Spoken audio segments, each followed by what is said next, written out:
Good evening.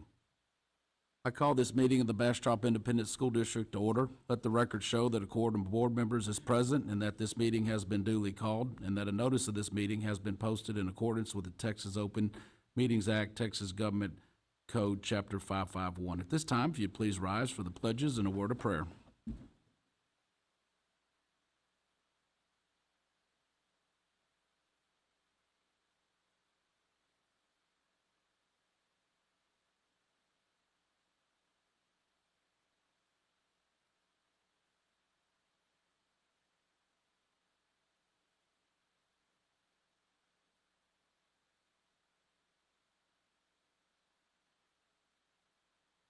Remain standing. With us tonight, we have Pastor Greg Coy from Premier Baptist Church. He will offer us an opening prayer for this evening.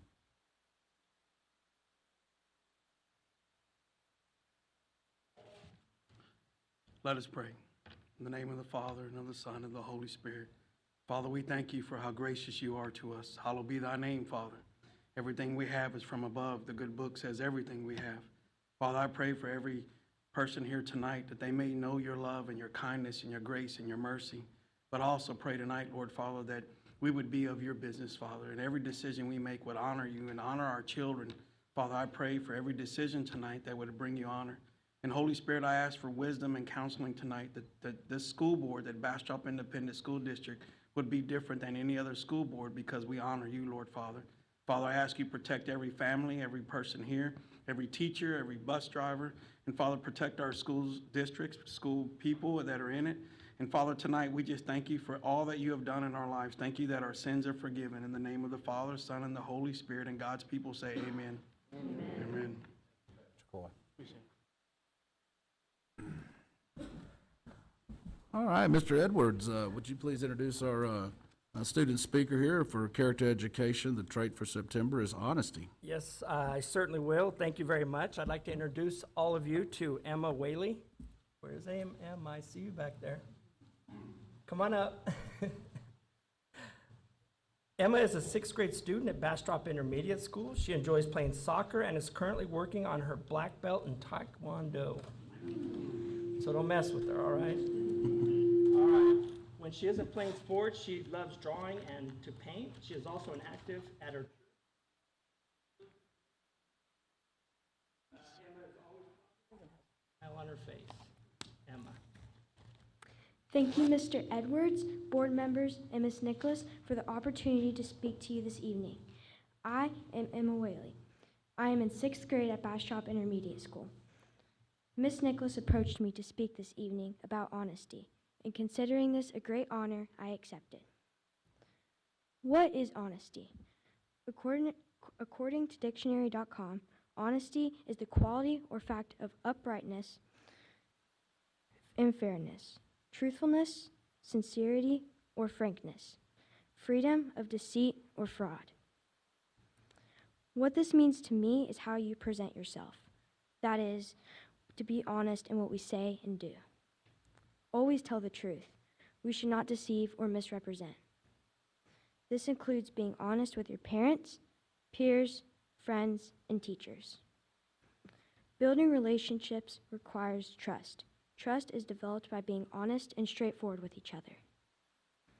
It is not always easy to be honest, and sometimes it is uncomfortable to tell the truth, but it is necessary for our integrity. Being honest is something we must work hard at. As the Bible tells us in the book of Matthew, chapter 7, verse 16, we are known by our fruit. We should lead lives of integrity and truthfulness. Thank you. Hey, Emma. Emma.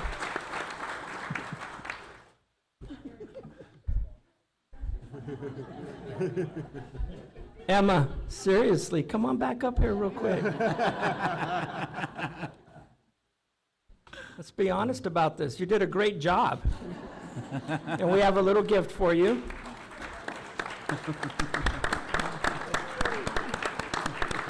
And Emma, we would love to meet your family and thank them for allowing us the opportunity to teach and work with you.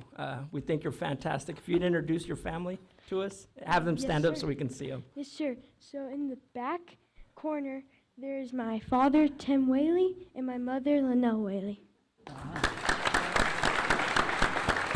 Thank you. You're welcome, thank you. At this time, I'd also like to introduce a couple more of our students. Seems like Emma's a future superintendent student advisory council member, I would think, you know. We're recruiting from 6th grade. With us today, we have 2 students, they're seniors, and I'm gonna have them introduce themselves. We have Emery, if you'd start out, Emery, and introduce yourself. My name's Emery Orsini. I'm a senior at Cedar Creek High School, and I am applying at UT and Baylor. Congratulations, thanks for being here. Jasleen? I'm Jaslyn Gomez. I'm a senior at Cedar Creek, and I'm going to play college soccer at Pfeiffer University. Congratulations and thank you. Awesome.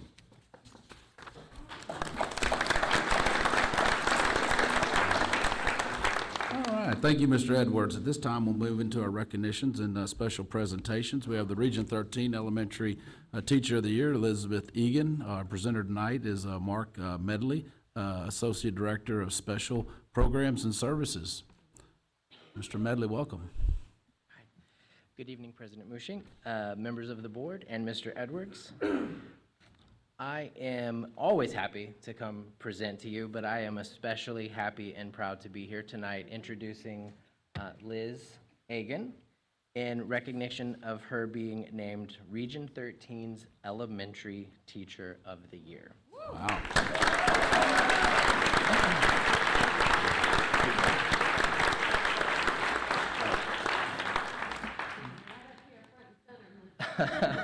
This is, yes, you stand right there while I say these wonderful things about you.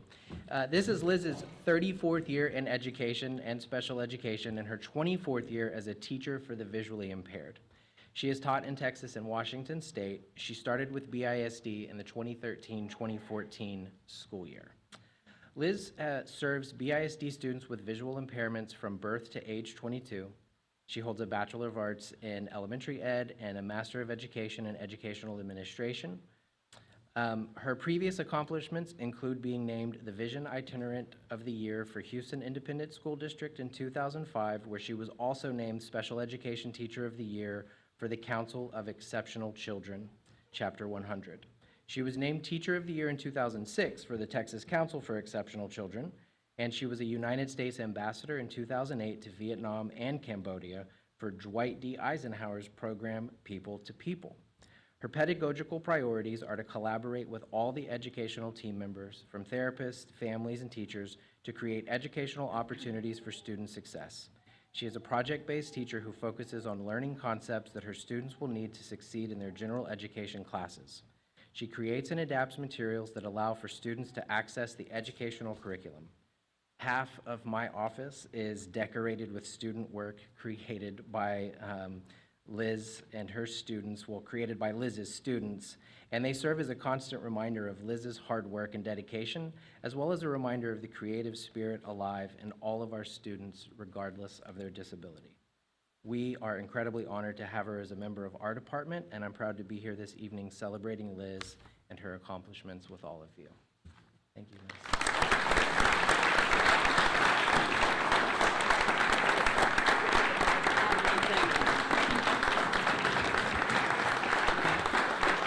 Board members, while you make your way up to the front, I also want to say to everyone in the audience here that Liz was selected out of all of the elementary schools in the entire Region 13 Central Texas area.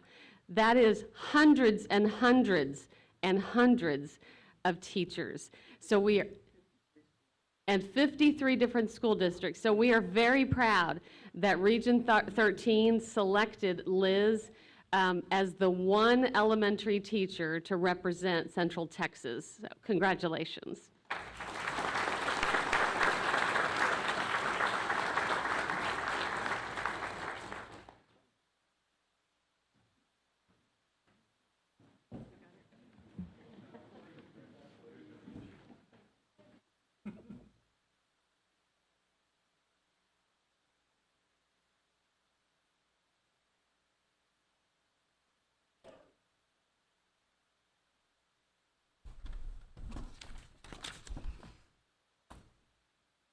All right, moving along here to item number 2, College Board of National Recognition. Our presenter here is Cheryl Pinkston, Advanced Academics and LOTE Coordinator. Ms. Pinkston, welcome. Good evening. It's nice to see each of you. Thank you for this opportunity to share the accomplishments of some of our Bastrop ISD students.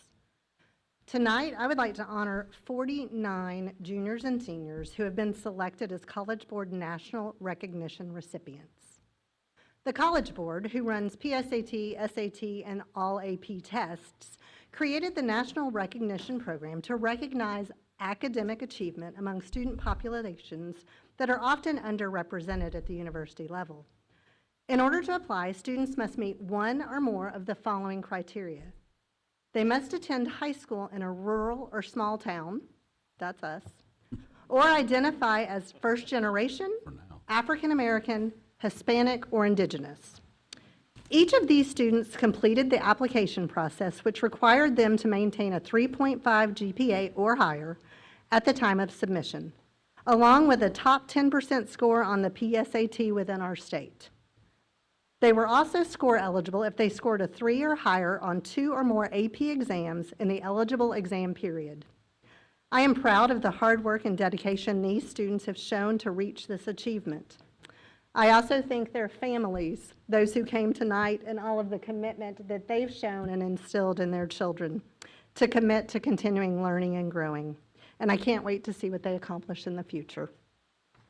I'd like to call the names of the students that are here just up to the front so that you can see them. We have a long list on the board, and so we're going to call those who are here. So if you'll hear your name, just come to the front. Landon Buckner, Cooper Cervantes, Sophia Eberly, Melanie Fulden, Jocelyn Galan, Kyle Gertz, Angel Jaimez, Adrian I didn't get good. I practiced it. Paniagua, we got it. Hannah Sagabel, Carly Sherman. From Cedar Creek High School, we have Victor Avelas Rodriguez, Alina Carrillo, Grace Collins, Trevor Culpepper, Kendall Farr, Emery Orsini, and Reggie Parker. From Circa, we have Faith Flores, who is represented. She's actually at an ACC class tonight. Connor Laskowski, Skylar Ledger, Juan Ruiz, and Kaylee Solis. So if you would just give these students a round of applause for their accomplishments.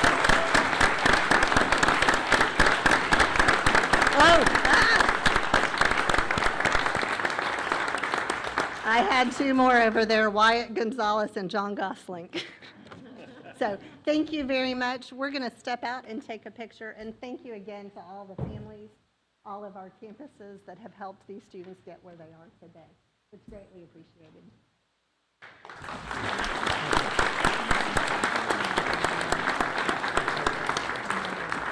Yeah, congratulations.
Oh, yeah.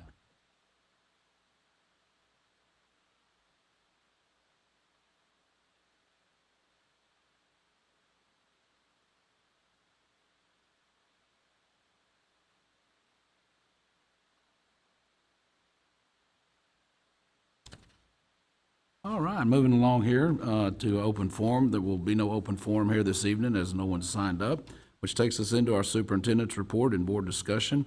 which leads us into our financial report. Number one, we will consider adoption of an authorization to provide for the defenses and redemption of certain outstanding obligations of Bastrop Independent School District, authorizing the execution of an ESCO agreement and containing other matters related thereto, as well as number two, we'll consider adoption of another authorization, the issuance of Bastrop Independent School District unlimited tax refund bonds in one or more series, levying a tax and providing for the security and payment thereof, authorizing the pricing offering to approve the award of the sale thereof in accordance with the specified parameters, authorizing the redemption prior to the maturity of certain outstanding bonds, and enacting other provisions related thereto. Our presenter here today is Josh McLaughlin with BOK Finance Securities. Mr. McLaughlin, thank you for coming down.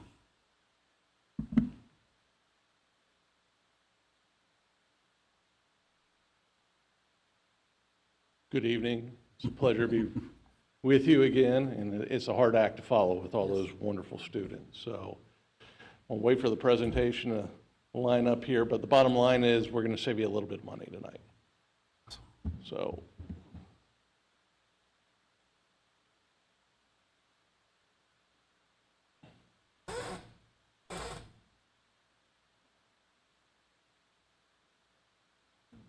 there we go. All right, before we talk about saving more money, let's talk a little bit about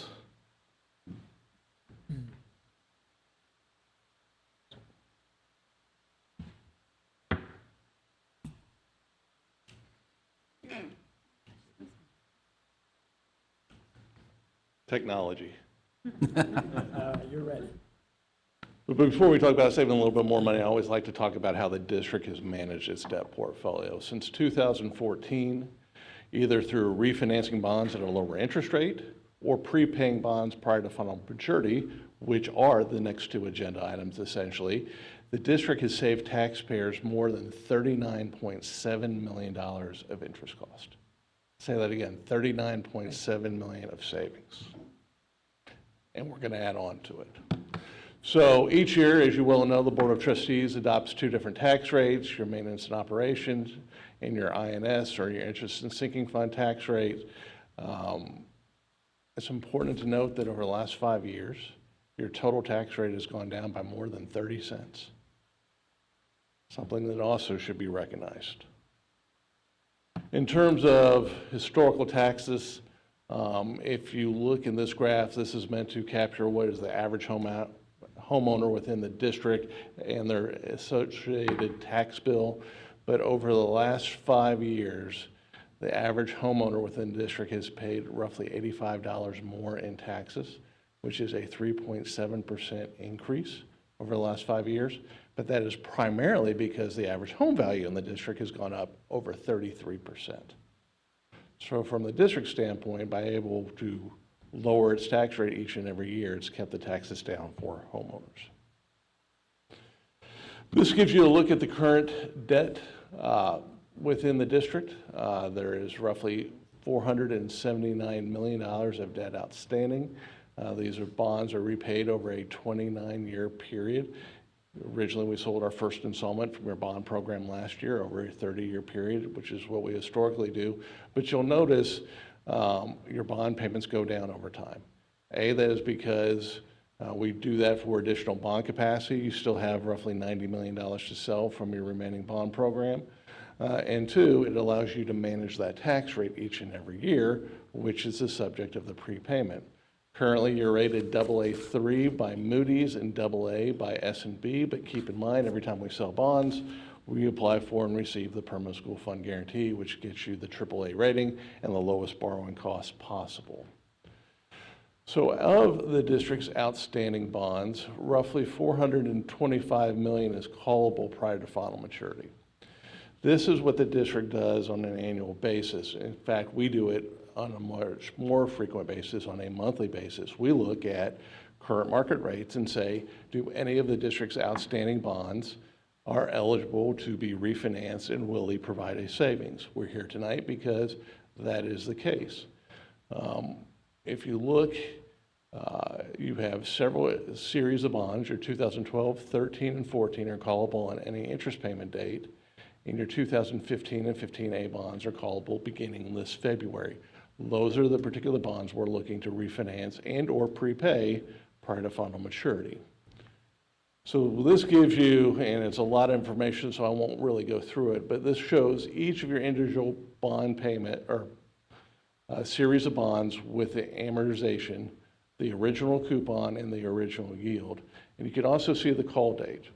So anything within or matures within 90 days, we can do what's known as a current refunding on a tax-exempt basis. So your 2015 and 15As, which you'll see in the far two left columns, those have some coupons that are above 4%. Anything above 4% currently works to refinance. Knowing those bonds are callable beginning to 15 of 25, we can actually refinance it beginning in November. This is the other part of your debt portfolio I won't go through. One of the other things determining your INS budget every year in your bond capacity are your tax values.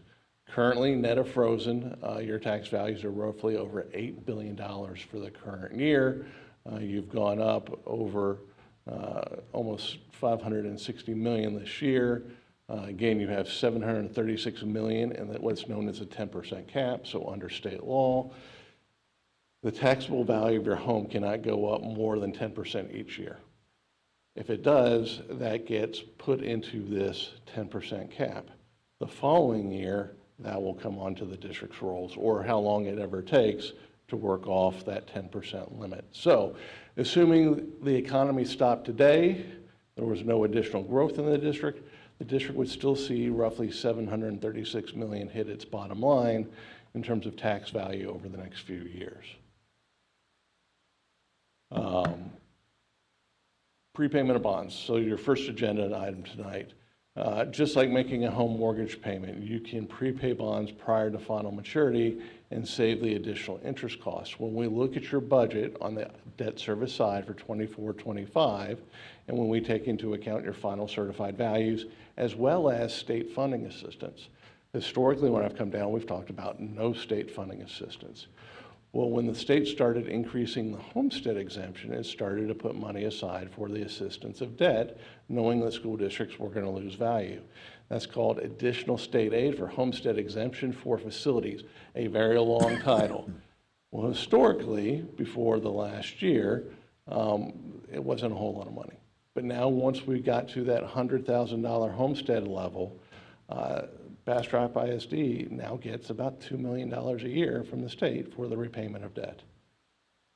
Knowing that, we are projecting that you will have a surplus budget this year at your current tax rate of 40.1 cents. What you could do is then take that excess collections and prepay bonds. In this case, roughly $1.93 million. We would do that, and it would save district's residents future interest cost of $1.161 million. Well, I'm going to stop there for a second because that is the first agenda item. Any questions from the board?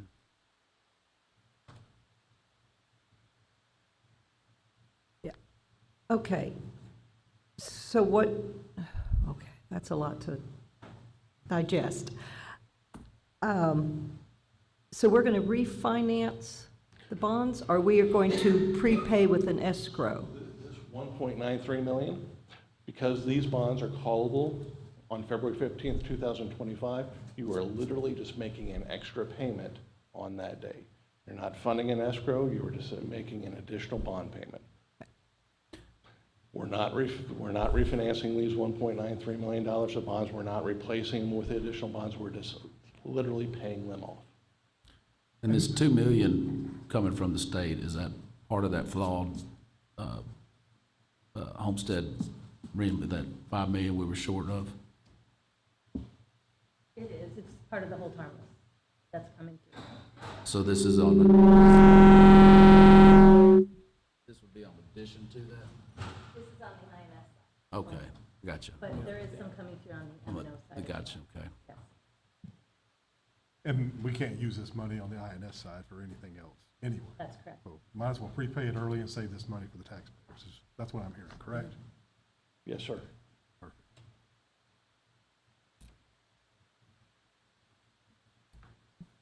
All right, any other questions? All right. All right, well, I'm going to move on to the next piece of this, is looking at your outstanding 2013, 14, 15, and the remaining 15A bonds that we don't prepay. You could literally refinance those at a lower interest rate.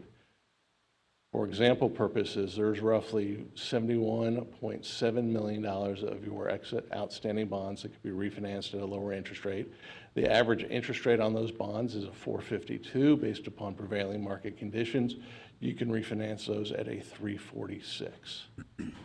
The escrow yield is a 5.35, meaning we would fund a 90-day escrow for this piece and this piece only. And because of where rates are, we can actually earn what's known as positive arbitrage. Normally you hear negative arbitrage or arbitrage is a bad thing, but in this case, it is actually a benefit to the school district of about $392,000 of additional savings. All told, by refinancing, we're expecting savings of an additional $7.83 million. On a present value basis, that's roughly 7.6%. As a general rule of thumb, anywhere from 3 to 5% is when we start looking at refinancings. Anything over 5% is sort of a no-brainer. It's something that should be moved forward. You can see the savings on the right, table on the right, is roughly $520,000 a year. This is net of all costs associated with the refinancing.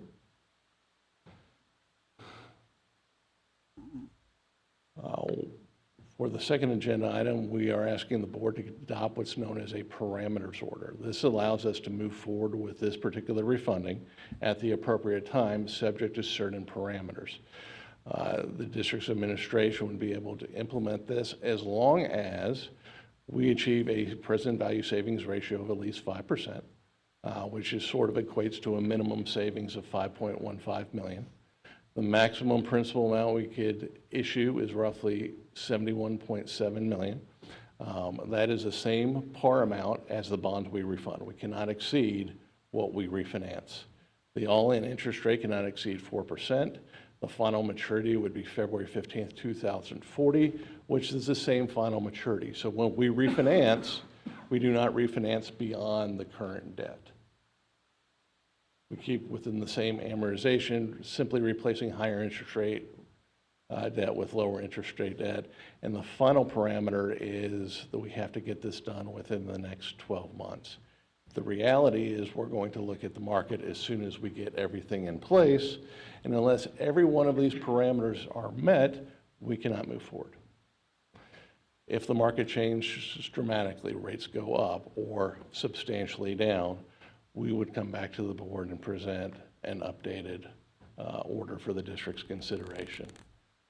From a timetable standpoint, we are here tonight asking you to consider the refunding program and pass that parameters order. We would hopefully be complete with everything needed to sell the bonds by October 21st, and then it's really watching the market. If rates have gone in our favor and we're above the thresholds and we think rates are going to be stable, then we would pull the trigger. If not, we're going to wait until an advantageous market. All things being equal, assuming we move forward quickly after October, we would close as early as November 21st, at which time Bastrop ISD would start paying interest rates on the lower bonds.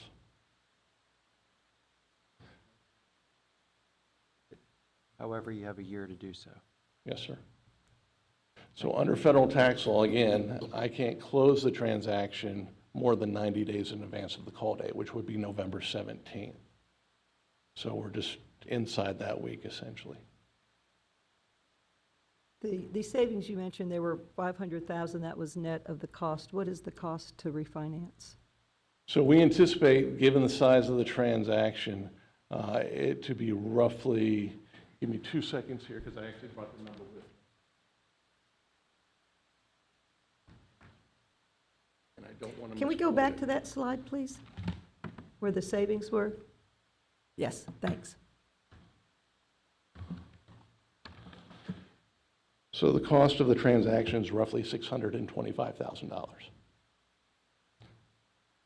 So if we don't refinance, You will, the district will continue to pay debt service at these higher interest rates, at the 4%, at the 4.52%. okay, and we can reduce it down to 3%, 3.46, based Okay, upon roughly a current market point. conditions. okay?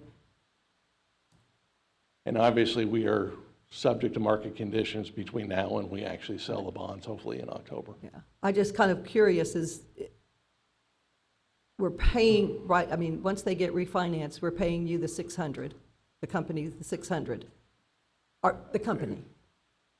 The 600,000 goes to not just me. No, It goes the- to a wide variety of Right. financing teams. Yeah, that's the fee, okay. Yes. And that's spread over the life of this, the 2025 to 2040? Yes, ma'am. Okay. But if we didn't refinance with the cost, I mean, I guess what I'm trying to get at is, we're paying 600,000 to refinance. We're gonna save money, but if we don't refinance, what's the difference between saving the money and just not doing it? 7.8 million of future. Is that it? interest. Okay, that is it, okay, okay. Those are essentially your options, notwithstanding any changes in the market in the future.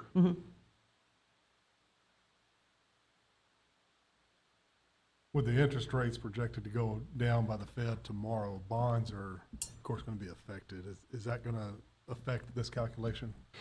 It depends on how much the Fed does tomorrow. So the market has already built in certain drops in the interest rates. In fact, 25 has been fully baked in. The market is expecting 2 additional drops later this year. So after the Fed announces their decision tomorrow, the next meeting is in November and December, and the market is anticipating 25 basis point decline at both of those times. If the Fed decides to go 50 basis points tomorrow, there is a school of thought that will signal that they are very worried about the economy, in which case the market may actually reverse itself and rates may stay still or go a little higher. I do think over time, rates are going to come down. If you look at the forecast, most people think there are going to be a number of drops in the federal funds rate over the next 12 months, which is part of the reason we have a 12-month parameter on this refinancing. If we see it go the other, if we see rates go up from here, we don't pull the trigger. If we see rates go down substantially, at least we're in the position to take advantage of it and hopefully generate more than 7.8 million of savings. Emily and Jocelyn, y'all got y'all's head around this? One says yes, the other one no. All right. Spend money now to save money in the future. Seems to be it, right? That sounds like my wife's way of shopping, yes. All right, any other questions, Mr. Laughlin?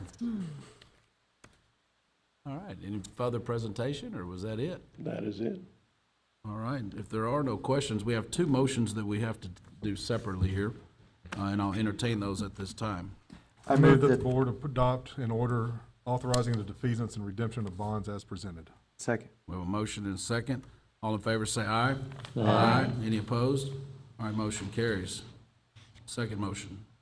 I move that the board adopt an order authorizing the issuance of Bastrop Independent School District unlimited tax refunding bonds as presented. Second. We have a motion and a second. All in favor say aye. Aye. Any opposed? Motion carries. Mr. McLaughlin, thank you for y'all's hard work and the savings. All right. Ms. Egger, thank you and your team as well.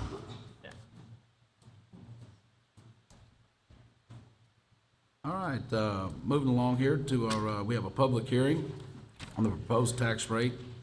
Ask the audience for any questions after the presentation, and then we will entertain a motion afterwards, and we will need be presented a presentation and public hearing on the 2024-2025 proposed tax rate.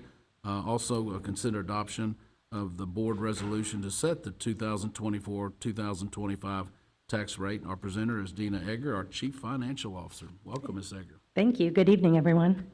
So this evening, I'll be providing a very brief presentation on the proposed tax rate for the upcoming fiscal year. A public hearing is required under Section 44 of the Texas Education Code.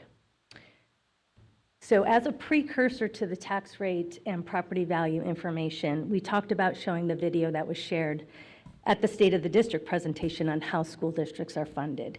So this is a short video, but I think it explains things in a way that is easy to understand. Where does the money for public education come from? Let's break it down. First, think of funding schools like filling up a glass of water. The water in the glass represents the amount of money the Texas legislature allocates to educate each student. The water is sourced from two primary pitchers. The first is school district revenue generated by local property taxes. The second is state funds, which are generated by things like sales taxes, business taxes, and a portion of lottery proceeds. The water glass has the ability to shrink or grow. But many people are surprised to learn that the size of a Texas school district's water glass, or how much money is available for and spent on day-to-day school operations, is decided almost entirely by the state legislature, not school boards or superintendents. Funding formulas designed by the legislature provide school districts with general operating funds, most of which cover salaries for teachers and staff. Other parts of the funding formula are designated for specific priorities like career and technical programs, early childhood education, and more. While the state legislature decides how big the water glass is, how much money the state actually contributes is contingent on the amount of local property taxes generated by a school district. In our complex school funding system, when local property values go up and tax collections increase, local schools do not receive more funding. Instead, the state simply pours less water into the glass, even though more state funds were originally budgeted and intended for public education. But what happens if school district revenue generated by local property taxes is able to fill the whole glass? More water is poured than the glass size can hold. The state collects those overflowing funds in a separate water pitcher that holds general revenues for the state. So when a school district's property tax revenues go up, those dollars are not always reinvested back into our schools. Instead, the state uses its newfound billions to pay for other items in the state budget, or simply holds on to the extra revenue. That doesn't seem right. Money intended for Texas public schools should stay in Texas public schools. Okay, so now that you have a better understanding of how public education funding works, we can get into setting the tax rate. So as a reminder to the general public, the district does adopt two separate tax rates. One is for general operations called the Maintenance and Operations Tax, or M&O. The second is for debt service, referred to as interest and sinking, or INS. So on June 18th, the district adopted a general fund budget of $130.9 million and a debt service budget of $33.9 million. In order to support these adopted budgets, we are recommending a tax rate of 66.69 cents for maintenance and operations and 40.1 cents for debt service. In taking a look at our tax rate history over 10 years, the district has lowered the tax rate by more than 37 cents over the past 6 years. And this is mainly attributable to implementation of House Bill 3 coming out of the 86th legislative session, and then further compression with Senate Bill 2 passing in July of 2023. This chart illustrates property value history over time. The district has experienced substantial growth over the course of 10 years, with 2024 certified taxable values coming in approximately 6% more than the prior year. And this is looking at certified to certified freeze-adjusted values. Our top 10 taxpayers have changed a bit over the prior year, with the entities in green being new to the top 10. 50% of top 10 Taxpayers represent entities in both the utility space and in housing.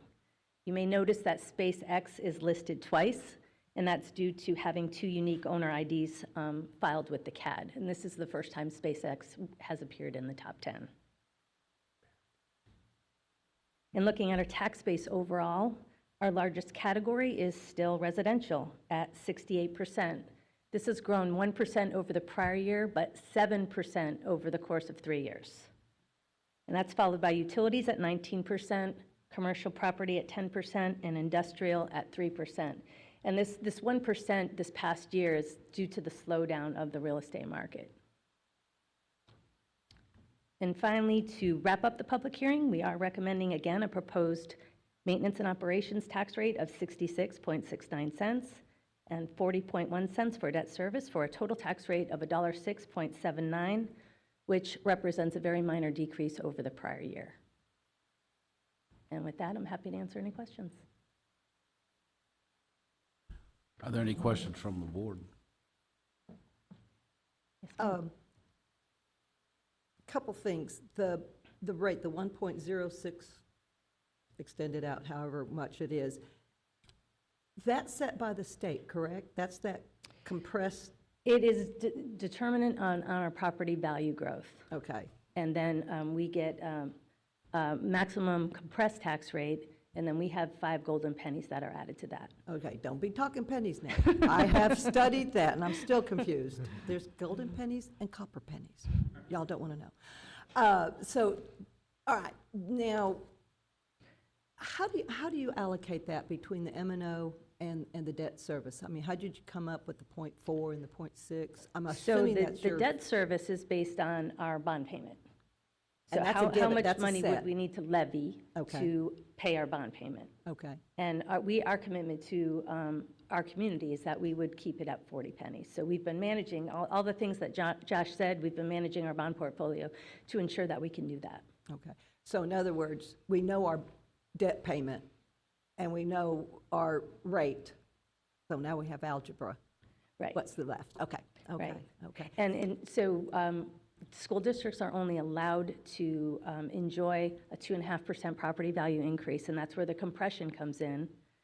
So we're at the floor, but we have to remain within 90% of all other districts across the state, so that's why we're not further compressed for the 6%. Okay. And I guess I'd like to maybe take this opportunity to thank Dina, because I've been kind of tagging along with her, trying to understand the budget and I find it fascinating. I'm going to get into the bonds too next, but the budget is very interesting, and she gave me a booklet that I find, it explained a lot at my dummy status.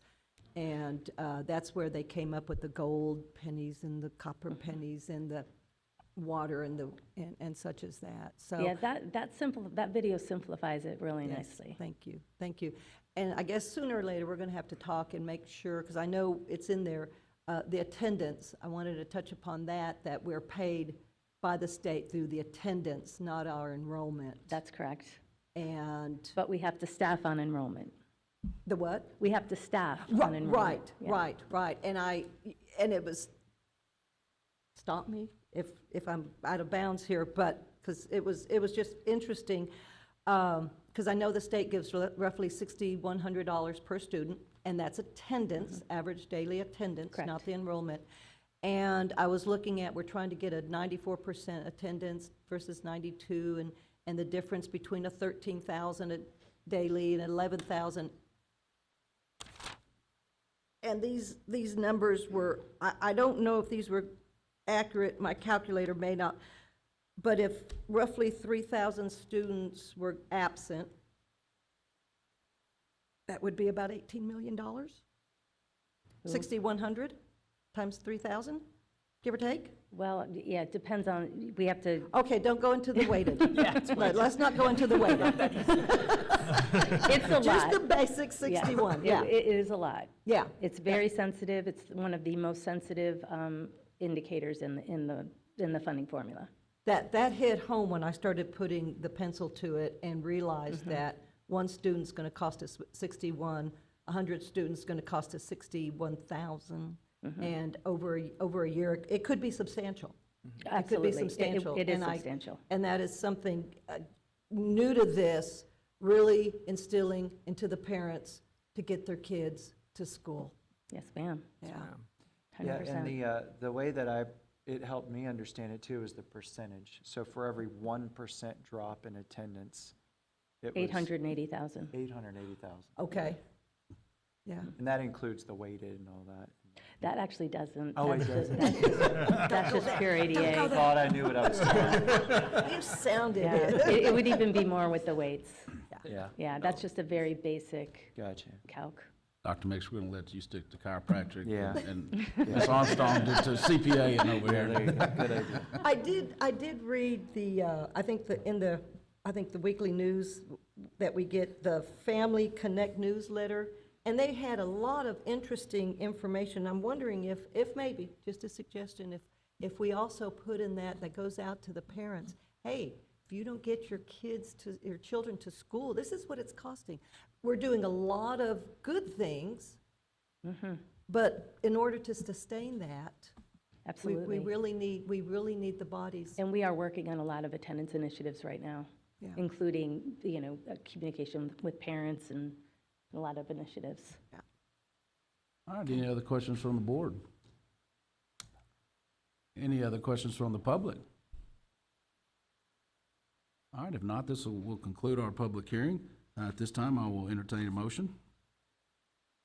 I move to adopt the tax rate of $0.669 for maintenance and operations and $0.4010 for payment of principal and interest on debt service for a total tax rate of $1.06.79 for the 2024 tax year.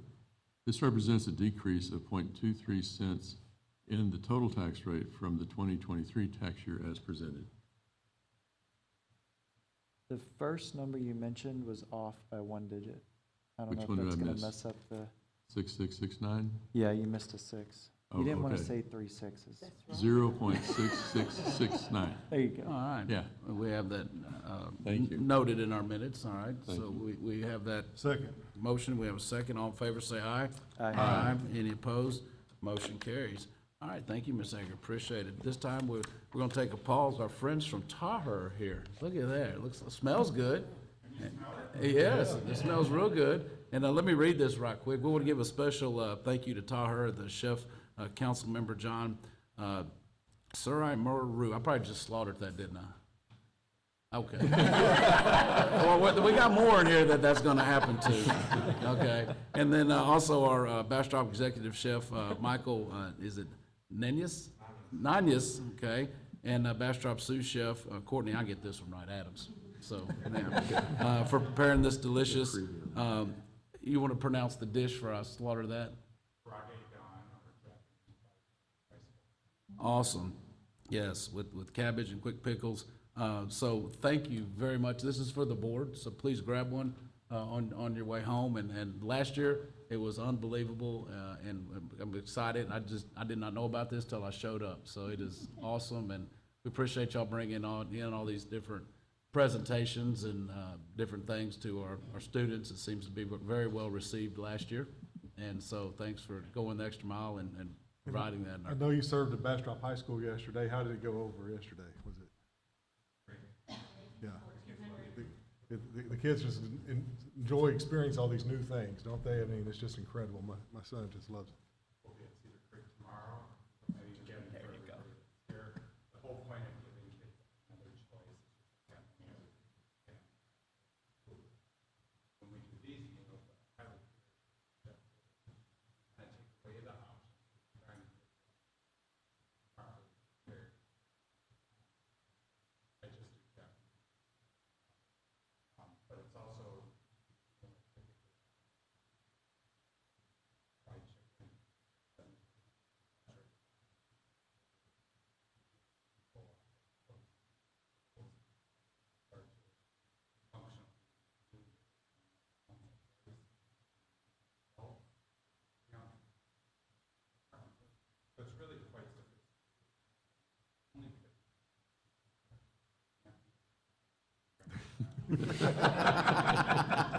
What do you think about that, Emery?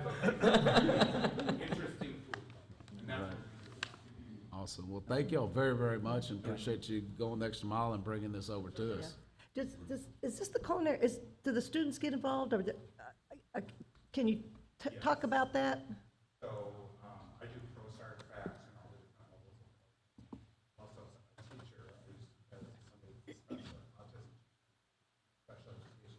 The exception on this is the karate down the Japanese fried chicken. They're still at Cedar Creek for another 4 or 5 hours doing the project.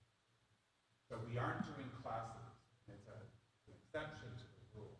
Classes are always done.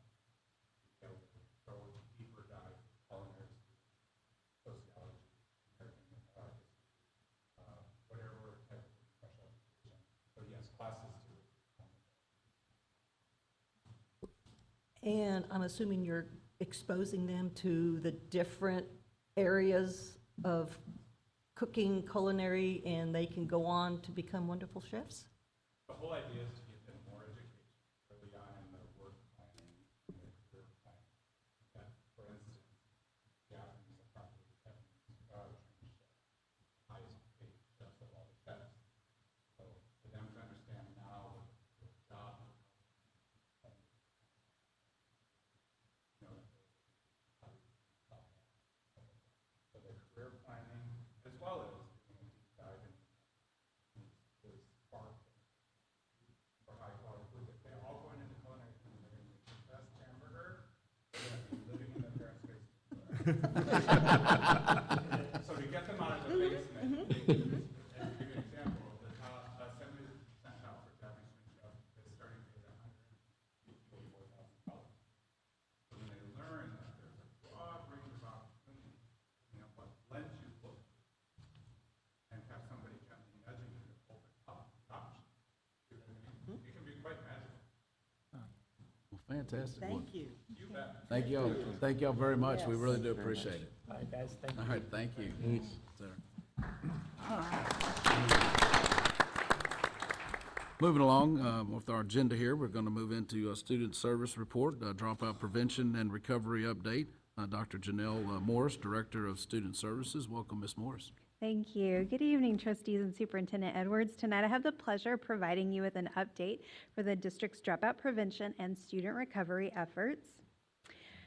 At the beginning of the year, we have a group of students who are called leavers, and those are students who were in grades 7 through 12 with us in the previous school year and have left Texas Public Schools in 1 year. So there's a few different ways they can fall into that category. They might have left us before the end of last school year, or we might have expected them to show up August 14th, but they didn't, and we didn't get any communication from them saying we're going somewhere else. They haven't enrolled in any other Texas public school, or they didn't receive their GED by August 31st. And then there are a few other categories or classifications that they might fall into, but those are the main ones. So what we want to do is either find these kids and make sure that we do get them back in our schools, or we want to move them from being what's called a leaver to what's called a mover. Because if they are a mover or if they're back with us, they don't count against our data validation monitoring. So we can qualify a student as a mover if they do complete their GED by August 31st, or if we can verify that they enrolled in another Texas public school or charter school, or that we can account for them by some other state reconciliation process. For example, if a parent goes through the process of withdrawing them to homeschool and it's a documented program that we can verify they're still receiving the education that they should be receiving.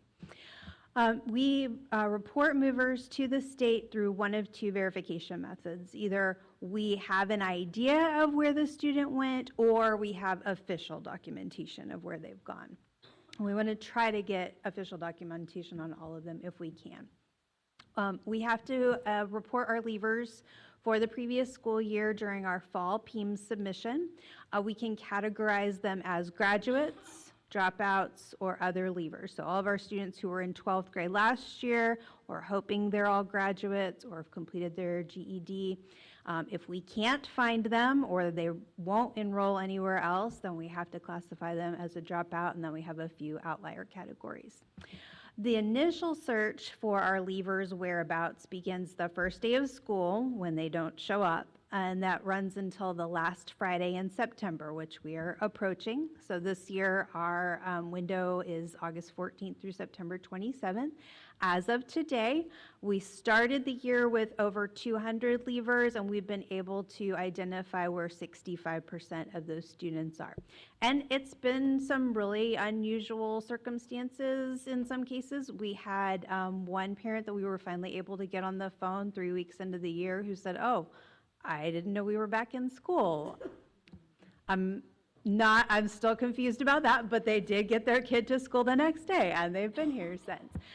We had one who was in San Antonio and had to have emergency surgery right before the school year started. We are in the process of getting them on homebound services, but obviously that family just had a lot going on, so thinking about enrollment or contacting their school wasn't at the top of their mind. And then we obtained the documentation to support changing a leaver to a mover anytime up until the fall PEIM submission deadline. So we're sitting at 65% now, but we have until January 16th to find those other 35% so they don't count against us. And we have a lot of people working on this. So our current attendance officers are Trish Muchink for the Bastrop side and Thisbe Rosales for the Cedar Creek side. We are actively seeking to fill our third slot, and Chief Bunch is helping us with that because what we'd really love to do is find a peace officer that will help with our House Bill 3 percentage and will also provide an additional level of safety and security. Sometimes our home visits are not in the safest neighborhoods, and it's really nice if we can have a peace officer be able to go to those homes.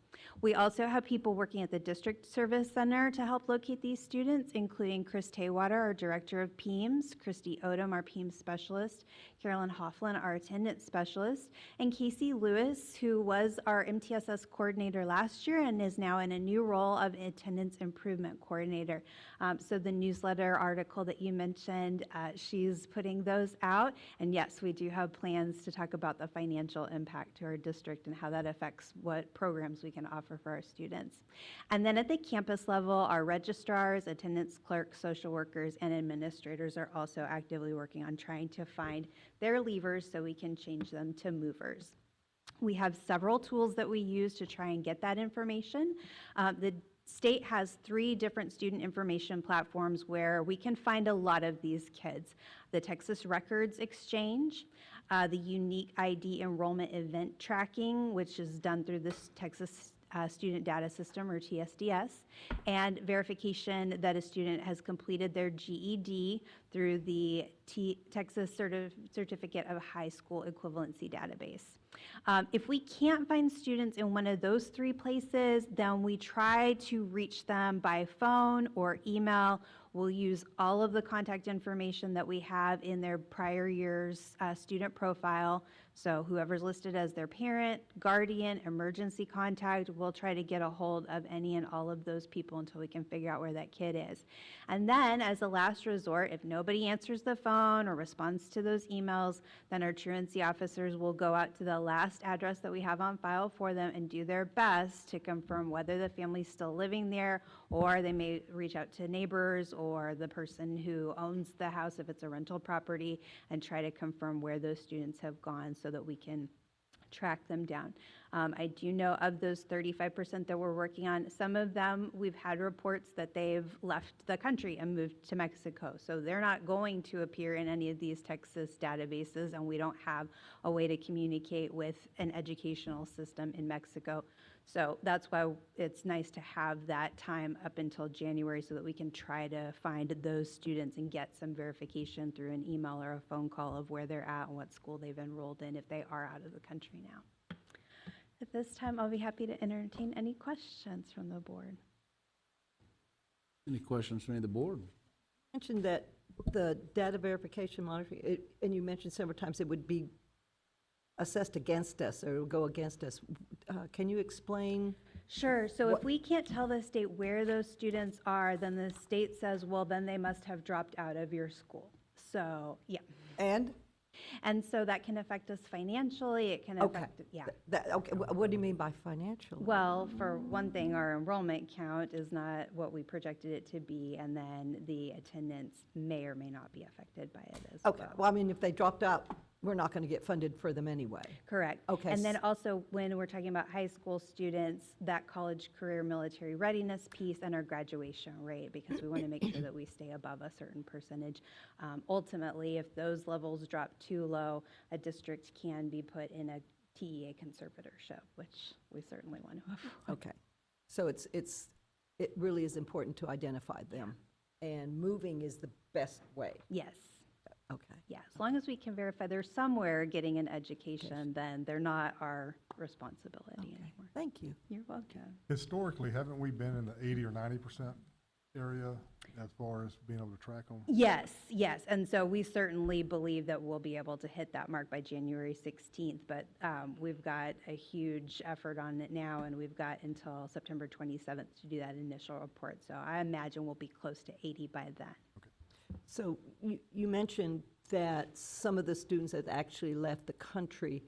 How is that going to affect us? I mean, as long as you identify that they are left, is that a negative? And how now with the influx and people being more transient, Yeah. perhaps leaving the country, how's that going to affect us? So it's not a negative as long as we have some type of evidence to support that that's our theory. We're not just saying to the state, well, they must have moved out of the country because we can't find them. You know, if we can say we spoke to their next door neighbor and this is what they're saying, and, you know, they were willing to sign a statement that, yes, this is the information they provided, it was accurate to the best of their knowledge, then we can put them in that first reporting category of we have a reasonable belief of where these students are, even though we might not have the official paperwork from the parent withdrawing them from school. I think one of the hurdles that I've seen too is a lot of these parents don't speak English. So the resources that we have, we're limiting folks being bilingual. And so and anyways, they can get them on the phone, but then they got a translator. So. Yep, you're absolutely right. That is definitely a challenge in our district. Any other questions from the board? Thank you very much for your presentation. Thank you. We'll hope to give y'all an update in October and then a final update. Yeah, we're in looking for January. that 90 percentile. Yeah. Lowered the bar, 100, man, Mr. Edwards wants 100, all right.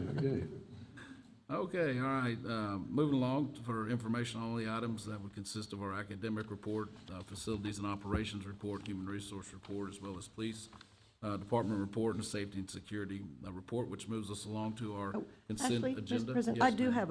have I guess a question on I don't know if it was human resource or the facility operations, but reading the information, and this is just for my own thing, because I really want to go to it, but it did talk about, I guess, here at the PAC, they were going to put on Beauty and the Beast sometime. Anyone here from there?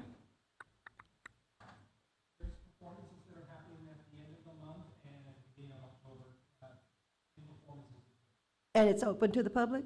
And we'll have more information coming? Thank you. And are those posted on the website, or? We'll put them in the where. We'll put them in the where, okay. For the board, right, okay. There And you then how does the go. public know about those? It's our newsletter, and the campus has emailed all the parents. Okay. Social Good. media, okay. Okay, awesome. good. I'm not a social media type of person. So, okay, I'll be looking for it. Thank you. All right, thank you. All right, moving along to the consent agenda.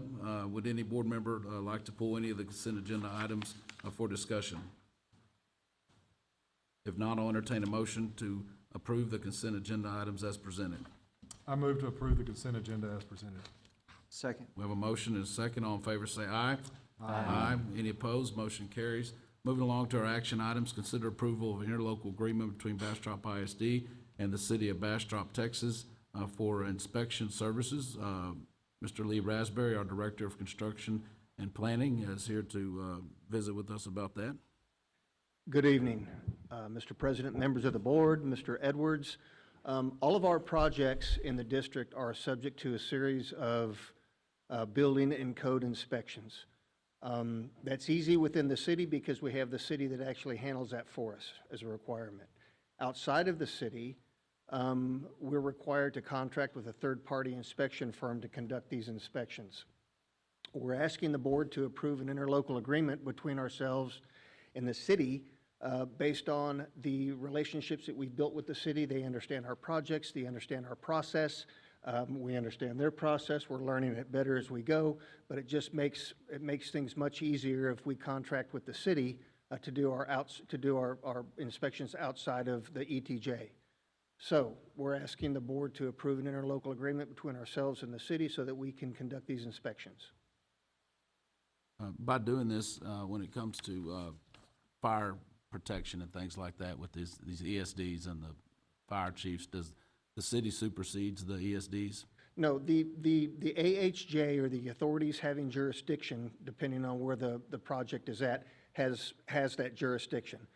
Nothing that the city does supersedes that, but they do inspect for life safety and fire as part of, different code compliance portions of the inspections, but at the end of the day, the AHJ has authority.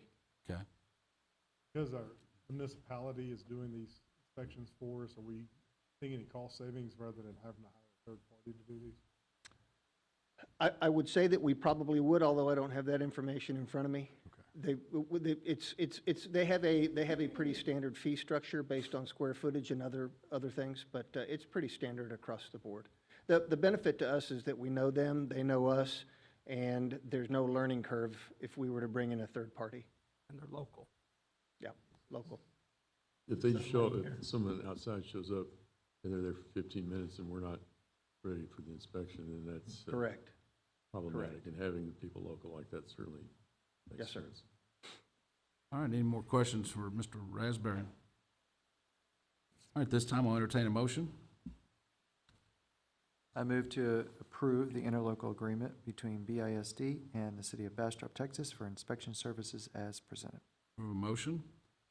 Second. We have a second. All in favor say aye. Aye. Any opposed? Motion carries. Thank you, Mr. Raspberry. Thank you.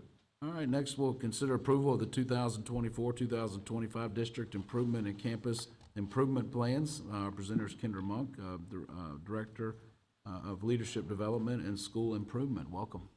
Thanks. Well, good evening, Mr. Edwards and school board members. Tonight, it's my pleasure to bring to you our 24-25 District and Campus Improvement Plans. And I know you have them in your packet. My goodness, that was 300 to 400 pages. So thanks for reading all of them. There are some principals here tonight and that worked on very hard on their campus improvement plans. We also worked with the District Improvement Committee to do a thorough needs assessment and design this year's performance objectives. So Texas Education Code says that all districts must have an improvement plan that is developed, evaluated, and monitored by a planning and decision-making committee. So each campus has their own committee. And the true purpose for our improvement plans is to improve performance for all student groups, to close achievement gaps, and to support systemic change. Our commitment to enhancing schools is based on the BISD vision of every student graduating ready for life's challenges and tomorrow's opportunities. And we'll achieve this by fulfilling our mission to develop and educate each student, enabling them to positively impact their families, the workforce, and the community. These 4 core values from our strategic plan, student success and well-being, teaching and learning practices, organizational culture, and collaborative partnerships, are directly tied to our district and campus plans as they address the documented needs of our students, staff, families, and other stakeholders. So on the next few slides, you're going to see some overarching goals, data and time-based performance objectives, an evaluation source by which we will measure each implementation, and finally, a sample strategy from the district improvement plan. So continuing on this slide, this highlights 3 important performance objectives written as SMART goals. We have goals around student achievement, or passing a test, implementing high-quality instructional materials, and academic growth. And you can see on the evaluation row, we're going to measure student achievement success with spring 2025 accountability data, specifically STAR and EOC exams, followed by measuring HQIM implementation through coaching cycles and walkthrough data. And then we will measure growth through the 2025 accountability system, but also our NWEA MAP assessment. So the bottom row, you see some sample strategies we pulled from the district improvement plan, like provide campus leaders with best practice resources to promote student ownership toward academic and behavioral goals. And those are meant to support campus leaders with things like assessments or personalized data dashboards or training. Next up, in the teaching and learning goal, we address the performance of 3 typically low-performing student groups, the growth of emergent bilingual students as they master English language proficiency, and a performance objective centered on providing professional learning that is relevant to the curriculum teachers are implementing and that can be implemented very quickly in their classrooms. So at the bottom row there, those sample strategies indicate how the district level staff is going to support campus work, including engaging in planning that addresses Tier 1 instruction, as well as intervention and enrichment programming. And our multilingual department has a detailed plan on how they will provide both professional learning and coaching opportunities for our teachers. The organizational culture goal seeks to provide the best learning environment for our students and our teachers. We're focusing on improving attendance and behavior to maximize instructional time. We would like kids in seats. Additionally, we're training staff to effectively integrate technology, enhancing student engagement and achievement. And a particular note here is a strategy where our digital learning team and our blended learning committee seek to train teachers on campuses to be digital learning ambassadors, where they will provide support when working with their peers. Collaborative partnerships is a focus on fostering a culture that retains teachers and involves parents as active planning partners. This goal covers our charge to ensure our graduates are well prepared for college, career, or military pathways. And one key strategy to this goal is supporting campus leaders with teacher retention strategies. So incentives like Jeans Passes are good, but recognizing high performance through leadership opportunities, engaging your teachers really in the true improvement efforts of your campus can make leaders and teachers feel valued and connected, which will encourage them to remain on our campuses. The final objective of our plan does focus on best practices for our bond programs. These strategies, amongst several others, ensure fidelity to bond funds and demonstrate our responsibility and commitment to students, families, staff, and the community. So with that, I will entertain any questions you might have. Any question? Oh, yes. Oh, yes, I read it. Okay. Maybe not all 300, but I did. So I do have numerous, excuse me. The budget cuts, how did that affect this year's plan at all, if at all? Oh, no matter what the budget is, we're going to keep going towards these goals. Okay, okay. And I have many. And I don't know how to coordinate this, but I did have one goal under the student success and well-being. I compared last year's, the 23-24, to this year's. And this year, you want the reading to be 50%. In 23-24, you had the goal to increase math from 30 to 50, and from reading from 36 to 50. Did we achieve it in 23-24, that it went to 50, and why, if it did go to 50, why aren't we going higher up to the 50%? So we didn't quite make the goal last school year, but when you see goals like this, that's the minimum. And so we're not saying we're stopping at those goals, Right. We're saying we want to at least get there and go further. Okay, okay. And then something else, no, we're not, that's fine. there was that, and you did put it on the presentation, had to do with be prepared to apply new learning in a short time frame. Does that mean, sorry, students, you didn't catch it the first time, so we're going to move on? Or how is that going to benefit the teacher teaching the student and taking the time and effort so that they can actually comprehend it, so you can reach the percentages? Sure, so that particular goal is based around the professional learning of teachers. So the point there is we want to be able to offer professional learning opportunities that are aligned to the curriculum. And so as an example, something that you learned this week in professional learning, you might be able to implement next week or even the week after in your lesson plan. Or not? I mean, but that is our... If they feel, they don't have to, in other words. I mean, if you're talking a veteran teacher of 15 years and a veteran and a teacher of 5 years, I mean, yes, they could take the tools and go with it, but it's not mandated, is it? No, but we do differentiate based on skill and years of experience. And so our desire is to address teachers that are 15 or 20-year veterans to see what else can we offer them so they can continue to improve their practice. Okay, okay. Another thing had to do with turnover. In 2023, you wanted to reduce the teacher turnover to 11%. And now we want to reduce the turnover rate to 21%. You know, usually you go from 11%, we're going to try to go down to 5%, not increase it. What happened there? So this is based on relevant data, so we have to take a look again. And we didn't quite make the goal last year, and so we went ahead and set it this time at the state average. Okay, okay. Where can I find the last year, 23, 24, you have the goals. Where can I find this as far as whether you made the goals, you didn't make the goals, I can't figure out the word, the results? Thank you. Whether you hit them or not. Where is that? That's in the platform that houses our improvement plans, and I can provide that to you. Okay, okay. Yeah, I would like that. Okay. Thank you. That's it for me.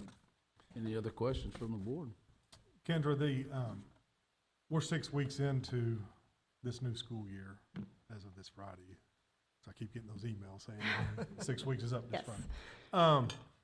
These have already been implemented, and these are directly attacking a lot of the COVID learning loss, aren't they? I mean, the kids, as we've seen from the results, are still showing the losses from those 2 or 3 years that we suffered through with the COVID and the things we had to do there. So this is an ideal solution to get the kids back up to those pre-COVID levels and have them, I just want some assurance that that's what we're doing, right? I mean, we're not trying to leave any kids behind by doing these plans. No, and things like when we talk about goals around attendance and behavior, we want to work as much as we can to get kids in seats. If they're not with us, they're not learning, right? And so that's the very first thing is we need to make our environments just the perfect place. Like those kids can't wait to come to school. You know, they can't wait to be the best kids they can be so they don't have to leave class. Like it starts there.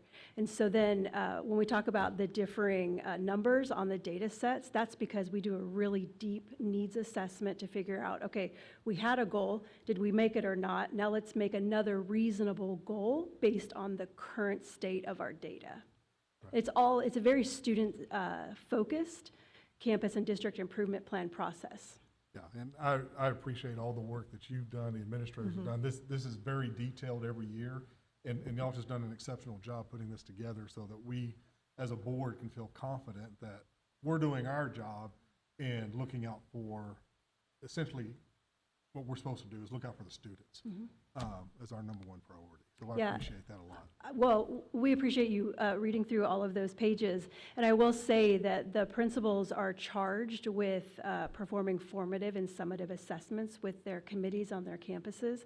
And they all do this, and they try to bring in, staff members, leaders, parents, or community members. They really try to wrap around this so they can see where they are throughout the year and keep pushing towards making their goals. All right. Mr. Dillon, with all that gratitude, would you like to make a motion? Yes, sir, Mr. President. I move to approve the 24-25 district and campus improvement plans performance objectives as presented. And I'll second it. We have a motion and a second. All in favor, say aye. Aye. Aye. Any opposed? Motion carries. Ms. Monk, thank you very Thank much you for so your much. hard work and Thank your you. team. Thank you. Thank you. Thank all of you. All right, moving along to information items, the Board of Trustees calendar of events, enrollment, as well as a single budget purchases more than $50,000, and nomination resolution of Board of Directors of the Bastrop County Central Appraisal District are all for information only. Is there any objections to adjourning this meeting? If there are none, the meeting's adjourned. Thank you.